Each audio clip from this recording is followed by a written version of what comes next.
Good evening all of you. आज हम एक ऐसे पॉइंट की चर्चा करेंगे जो पॉइंट फिजिक्स और मैथ में आपको देखने को मिलता है। देखिए, एक पॉइंट ऐसा है कि limit X tend to zero करके होता है, साइन एक्स अपॉन यक्स करके होता है, जिसका मतलब वैल्यू जो निकल के आती है वो एक आती है। कॉन्सेप्टली जो वैल्यू इसकी निकल के आती है, क्योंकि ये लिमिट में आपको सिखाया जाता है कि साइन एक्स अपॉन एक्स की वैल्यू 1 होती क्यों है।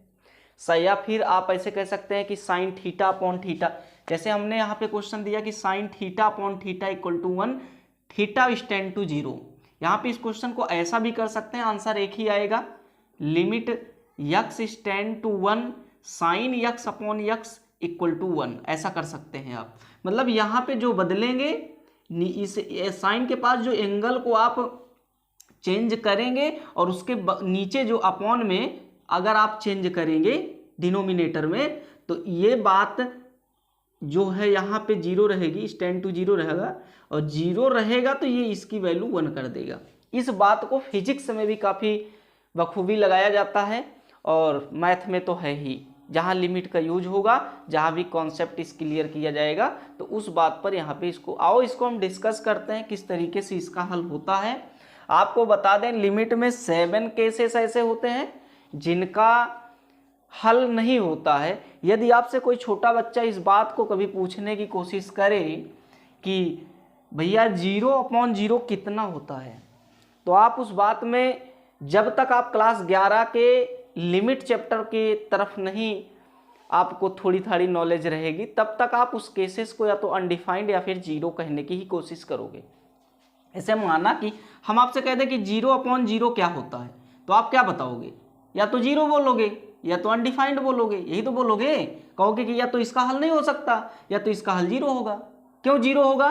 क्योंकि प्रत्येक नंबर के बटा में अगर 0 आ जाए तो उसका आंसर तो 0 ही होता है। भाई, किसी नंबर के बटे में 0 आ जाए तो उसका आंसर 0 होता है, तो उस लॉजिक पर तो ये 0 आ गया। एक छोटी सी बात को हम समझ लें, और दूसरा लॉजिक हम ये भिड़ाएंगे इसको बताने के लिए कि अगर ऊपर 0 हो, देखो नीचे 0 था तब तो मामला कि नीचे 0 था तो अनडिफाइंड आता है, सॉरी नीचे 0 रहता है तो अनडिफाइंड आता है।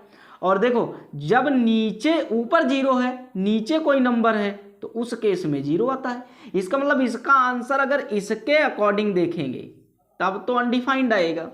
किसके अकॉर्डिंग? जब बटे में डिनोमिनेटर में 0 हो तब तो अनडिफाइंड आएगा। लेकिन जब ऊपर मतलब न्यूमिनेटर में अगर 0 है तो उस केसेस का आंसर 0 आएगा। तो हम इस बात को कहीं ना कहीं ये नहीं कह सकते कि इनडिफाइंड आएगा, इन्फिनिटी आएगा या फिर 0 आएगा। इसमें किस बात को यहाँ पे बताओगे कि 0 अपॉन 0 या तो 0 दे या तो अनडिफाइंड मतलब इन्फिनिटी दे, दो ही केस दे सकता है। तो दोनों आंसर को एक आंसर बना करके कहना इम्पॉसिबल है। और इसी तथ्य को बताने के लिए मैथमेटिशियन लोगों ने इस बात का निष्कर्ष निकाला कि आओ कुछ केसेस को अनडिफाइंड केसेस बनाया जाए, जिसको अनडिटरमिनेंट फॉर्म बोला जाता है। ये 7 केसेस होते हैं जो क्लास 11 की लिमिट में आपको देखने को मिलते हैं। यदि आपसे कभी छोटा बच्चा या फिर कहीं ऐसी प्रॉब्लम आप केसेस में फंस जाओ जिससे आपको इस बात से पूछा जाए कि 0 अपॉन 0, इन्फिनिटी माइनस इन्फिनिटी, या फिर infinity upon infinity, 0 multiply infinity, 0 की पावर 0, इन्फिनिटी की पावर 0, ऐसे 7 केसेस जो आपके सामने यहाँ पे दर्शाए गए हैं, इनको बोलते हैं अनडिफाइंड केसेस। कौन से केसेस? Undefined cases. ये 7 केसेस जिसमें हमने गोला लगाया है, ये 7 केसेस अनडिफाइंड केसेस होते हैं। कौन से cases? Undefined cases. Indeterminate form भी इन्हीं को कहते हैं। इनका आंसर प्राप्त नहीं किया जा सकता, इनको अपरिभाषित घोषित किया गया है क्लास 11 के लिमिट में। और यदि आपसे कोई इस बात की चर्चा कभी करे तो आप इस बात को जरूर उसके सामने रखिएगा कि इन 7 केसेस का आंसर नहीं फाइंड किया जा सकता, क्योंकि इसमें लोचा है। लोचा क्या है? यहाँ पे 2 आंसर का लोचा आपको हमने बताया पहले केसेस में। इसी तरीके से हर केसेस में आपको किसी न किसी प्रकार से एक ना एक प्रॉब्लम झलकेगी और उसका निराकरण करना आसान बात नहीं है। तो आसान शब्दों में मैथमेटिशियन ने कुछ ऐसे पॉइंटों को निकाल करके अनडिफाइंड फॉर्म बताया है जो क्लास 11 की लिमिट में आपको देखने को मिलेगा। देखिए बात इसकी नहीं है, हम चर्चा करने वाले थे कि इस केसेस को कैसे सॉल्व किया जाता है। तो हम आपको बता दें sine theta, cos theta, tan theta, ऐसे 6 रेशियोस ऑफ ट्रिग्नोमेट्री जो हैं इनके अपने एक्सपेंशन होते हैं। क्या होते हैं? अपने एक्सपेंशन होते हैं। एक बेहतरीन वीडियो में हम आपको सारे एक्सपेंशन के बारे में कायदे से निकालेंगे, किस तरीके से इसको याद किया जाता है, कैसे एक्सपेंशन होते हैं। क्योंकि फिजिक्स में और 11 की फिजिक्स में, 12 की फिजिक्स में, मैथ में हर जगह आपको लगता मिलेगा। तो इसलिए आपको ये एक्सपेंशन याद करना मोस्ट इंपॉर्टेंट है और आप याद करिएगा। देखिए बात ये है कि साइन थीटा का अगर अभी हम केसेस को हल करके निकालें, देखो लिमिट का मतलब क्या होता है?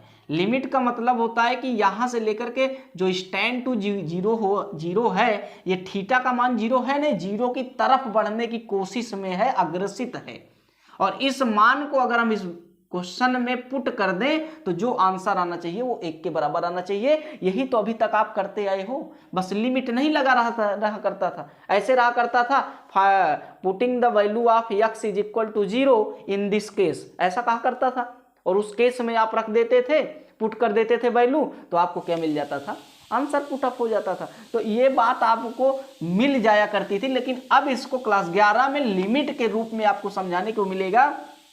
कहने का मतलब है जब आप इस वैल्यू को इस क्वेश्चन में रखोगे तो ऐसी समस्याओं का सामना करना पड़ेगा जो आपके सामने हैं। 7 केसेस की समस्याएं आपको देखने को मिलेगी और ये 7 केसेस की समस्याओं को आपको खत्म करने के ही लिए लिमिट पढ़ाई जाती है क्लास 11 की चैप्टर में, ठीक है, मैथ की। तो आप इस बात को यहां से जरा समझिएगा कि क्या इसका मान 1 आ सकता है कि नहीं आ सकता। आइए देखते हैं। तो हम आपको बता दें 2 अनमोल केसेस, फर्स्ट और सेकंड, इनमें एक फार्मूला यूज किया जाता है जिसको बोलते हैं एल हॉस्पिटल। क्या बोलते हैं? L hospital. एल हॉस्पिटल एक ऐसा फार्मूला होता है जो इन 2 केसेस स्पेशल में लगते हैं। ये केसेस समझ कैसे आते हैं? तो आप डायरेक्ट इस लिमिट को इसमें पुट करते हो। आइए पुट करके देखते हैं जरा। पुट करेंगे तो देखो क्या लिखिएगा, limit 0 stand to theta stand to 0, 0 को यहाँ पे पुट किए तो आया साइन 0 डिग्री बटा 0, तो आंसर ऊपर हो गया 0 बटा 0। इसका मतलब ये कौन सा केस हो गया? तो फर्स्ट केस हो गया। कैसे पता चला? इस लिमिटिया को इस क्वेश्चन में रखने पर। हर एक क्वेश्चन में लिमिट को पहले, सबसे पहला काम क्या होता है लिमिट सॉल्व करने का? स्टैंड टू वाली वैल्यू को उठा करके क्वेश्चन में पुटअप कर देना, ये फाइंड करना कि कौन सा केस बन रहा है। केस के अकॉर्डिंग क्वेश्चन को सॉल्व करना। जितना आप ट्रिग्नोमेट्री की नॉलेज, अर्थमेटिक फार्मूलों का नॉलेज रखे हो, उन सब को इसमें पिरो करके लास्ट में उस जो स्टैंडिंग टू वैल्यू होती है रखोगे तो आपका आंसर फिलअप हो जाएगा। देखिए इसमें हम किस तरीके से करते हैं। सबसे पहले हम आपको बता दें कि साइन थीटा का विस्तार क्या होता है। साइन थीटा का विस्तार होता है theta minus theta cube by 3 factorial plus theta 7/7 factorial, ऐसे करते हुए डॉट डॉट डॉट कहाँ तक? तो आप कहोगे इन्फिनिटी केसेस तक। ठीक है कि नहीं? ये आपका विस्तार होता है जिस लाइन को हमने समझाया। इस विस्तार को उठा करके यदि साइन थीटा के प्लेस पर रख दे तो क्या होगा, ये देखते हैं। Sine theta standing to 0 equal क्या करना है, हटा दीजिए, यहां पे लगाइए theta minus theta cube by 3 factorial plus theta 7/7 factorial plus dot dot dot dot dot infinity बटा कितना थीटा। थीटा ऊपर वाले में कॉमन ले लीजिए तो थीटा कॉमन हो जाएगा 1 minus theta square by 3 factorial. Theta 7 था 6 हो गया 7 factorial plus dot dot dot infinity, bracket बंद बटा कितना थीटा। थीटा से थीटा कैंसिल हो जाए। क्यों हमने बाहर कॉमन लिया? क्योंकि थीटा से थीटा कैंसिल हो जाए, इसलिए कैंसिल हो जाए क्योंकि जब हमने लिमिट को पुट किया था तो नीचे 0 बन रहा था, और यदि हम थीटा को किसी न किसी बहाने गायब करने की कोशिश करेंगे तो इससे हम मुक्त हो जाएंगे कि नीचे 0 आने की कोशिश खत्म हो जाएगी, और इसी को खत्म करना चाहते हैं। तो आइए देखते हैं आगे। यदि हम इसी लिमिट को पुट करेंगे थीटा इज 10 to 0, तो ये पूरे केसेस, ये आगे के पूरे केसेस आपके 0 नजर आएंगे। मतलब यहां से हो जाएगा 1 माइनस पुट करने पर 0 प्लस 0 माइनस 0 प्लस 0, ऐसा करते करते कहां तक, इन्फिनिटी केसेस तक। क्या करने पर, लिमिट को पुट करने पर इसके थीटा के प्लेस पर, तो आपका जो आंसर आएगा वो आपका आंसर 1 आएगा, 1। ठीक है कि नहीं। तो एक तो तरीका ये था, ये फर्स्ट मेथड था, केस फर्स्ट था सॉल्व करने का। आइए केस सेकंड की चर्चा करते हैं। केस सेकंड किस तरीके से सॉल्व किया जाता है। एल हॉस्पिटल क्या बताता है, एल हॉस्पिटल के हम अलग से एक वीडियो बना देंगे जिसमें आपको एल हॉस्पिटल बाकायदे समझाया जाएगा किस तरीके से क्या क्या चीजें होती है, कब तक एल हॉस्पिटल बार बार काम करता रहता है और कितना आसानी से आंसर देता है लिमिट के क्वेश्चनों का। ठीक है, आइए हम देखते हैं सेकंड तरीका क्या हो सकता है। इसका आंसर 1 आया ना, क्या करने पर, according to use to expansion of sine theta, है कि नहीं। यदि हम इसको इस तरीके से करें, क्योंकि केसेस तो 0/0 इन्फिनिटी अपॉन इन्फिनिटी में एक केसेस बन रहा है 0/0 का, तो एल हॉस्पिटल लगा सकते हैं। एल हॉस्पिटल इस बात को बताता है कि यदि किसी limit x tend to a है और यहाँ पे लिख दिया जाए fx अपॉन gx, ठीक है, x की वैल्यू क्वेश्चन में पुट करने के बाद after create a form 0/0 and infinity upon infinity, you will use the L hospital rule in this case। आप ऐसा कह सकते हैं कि 0/0 इन्फिनिटी अपॉन इन्फिनिटी, यदि ये चीज आपको फाइंड मिल जाती है क्या करने पर, x tend to a put करने पर, तो आप एल हॉस्पिटल यूज कर सकते हैं। एल हॉस्पिटल इस बात को बताता है कि आप ऊपर का डिफरेंशिएशन अलग कर लीजिए, नीचे का भी कर लीजिए, ठीक है कि नहीं, और फिर आप लिमिट को फिर अंदर आप छोड़िए, इस लिमिट की वैल्यू को अंदर आप फिर रखिए। यदि कोई आंसर देता है तब तो आपका आंसर वही माना जाएगा। मतलब इसके दोनों के अलावा यदि ये कोई आपको एक अलग सा आंसर देता है तो वो आपका आंसर हो जाएगा। लेकिन कभी कभी केसेस में इसमें फिर रखने के बाद इसका डिफरेंशिएशन अलग अलग करेंगे। इसमें भाग मेथड आजमाने की बात मत करना कि नीचे को छोड़ो ऊपर का भाग करो, फिर माइनस ऊपर का छोड़ो नीचे का करो, नीचे का स्क्वायर, ऐसा नहीं करना है।